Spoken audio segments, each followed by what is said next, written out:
Selamat datang di video penelitian GLOS, Gender Language on Social Media, analisis penggunaan bahasa puisi online di media sosial sebagai representasi gender dalam bahasa digital. Perkembangan media sosial telah mengubah cara puisi diciptakan, disebarkan, dan dimaknai. Puisi yang sebelumnya hadir dalam buku dan jurnal sastra, kini beredar luas melalui platform digital seperti Instagram, TikTok, dan X atau Twitter. Dalam ruang digital ini, puisi tidak hanya berfungsi sebagai karya estetis, tetapi juga sebagai medium ekspresi emosi, pembentukan identitas, serta negosiasi makna sosial. Salah satu identitas yang paling intens dinegosiasikan melalui bahasa adalah gender. Oleh sebab itu, penelitian ini berangkat dari pertanyaan utama, bagaimana gender diekspresikan, dipertahankan, dan dipertentangkan melalui bahasa dalam puisi daring yang viral di media sosial. Kajian bahasa dan gender selama ini banyak berfokus pada percakapan sehari-hari, wacana politik, atau komunikasi influencer digital. Di sisi lain, penelitian tentang puisi digital umumnya menitik beratkan pada aspek kreativitas dan bentuk, namun jarang menempatkan gender sebagai fokus analisis utama. Padahal, puisi, terutama dalam bentuk lirik dan konvensional, merupakan medium penting untuk mengekspresikan subjektivitas dan identitas gender. Oleh karena itu, penelitian ini bertujuan untuk menjembatani kajian bahasa dan gender, wacana digital multimodal, dan sastra digital dengan menganalisis bagaimana gender direpresentasikan dalam puisi viral lintas platform pada media sosial. Penelitian ini menganalisis 319 puisi viral yang dipublikasikan antara tahun 2023 hingga tahun 2024 pada 3 platform utama, yaitu Instagram, TikTok, dan X. Puisi yang dianalisis dipilih berdasarkan tingkat keterlibatan audiens seperti jumlah suka, komentar, bagikan, atau tayangan, sehingga fokus penelitian tertuju pada teks yang memiliki visibilitas dan pengaruh sosial tinggi.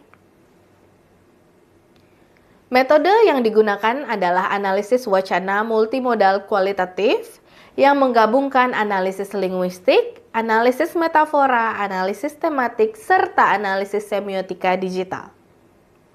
Dengan pendekatan ini, puisi dipahami bukan hanya sebagai teks verbal, tetapi sebagai praktik multimodal yang melibatkan bahasa, simbol visual, emoji, tagar, tata letak, dan performativitas digital.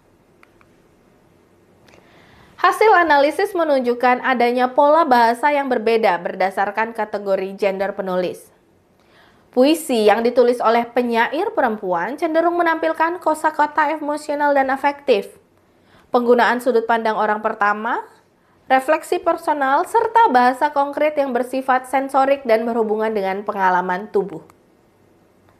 Sebaliknya, penyair laki-laki sering menggunakan kosakata abstrak dan filosofis, pernyataan deklaratif, bahasa metafisik dan konseptual, serta ekspresi yang relatif minim terhadap kerentanan emosional.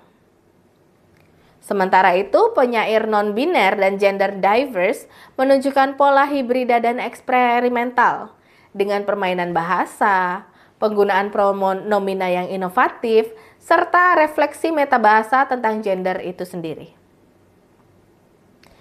Analisis metafora memperkuat temuan linguistik tersebut. Puisi perempuan didominasi oleh metafora alam seperti air, tanah, dan langit, metafora tubuh, dan perjalanan emosional. Sementara puisi pada laki-laki lebih banyak menggunakan metafora perang dan konflik, metafora ruang kosmik, serta metafora arsitektur dan teknologi. Penelitian ini juga menunjukkan bahwa gender tidak hanya dikonstruksi melalui kata-kata, tetapi melalui simbol digital.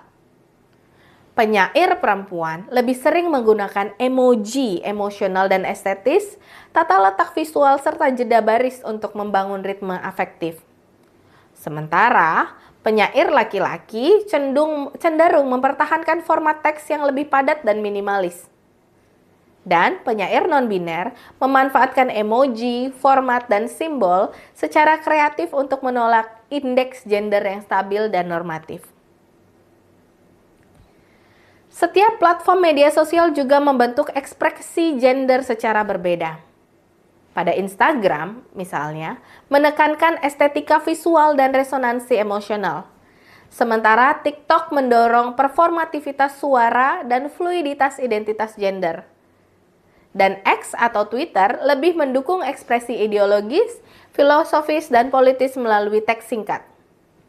Menariknya, TikTok menunjukkan presentase tertinggi penyair non-biner yang menunjukkan bahwa format audiovisual membuka ruang yang lebih inklusif bagi ekspresi gender. Secara teoritis, temuan ini menegaskan bahwa bahasa bergender dalam puisi digital bukan sekedar refleksi norma lama, tetapi merupakan performativitas gender yang dibentuk oleh audiens, algoritma, dan budaya platform. Secara praktis, penelitian ini berkontribusi pada pengembangan literasi digital yang sensitif gender, pemahaman tentang representasi gender dalam budaya digital. Sebagai kesimpulan, puisi daring yang viral di media sosial merupakan ruang dinamis di mana bahasa, gender, dan teknologi saling berinteraksi.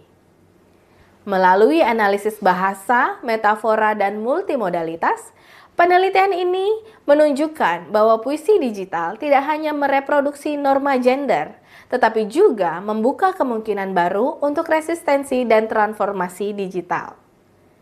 Terima kasih telah menonton video ini dan sampai jumpa.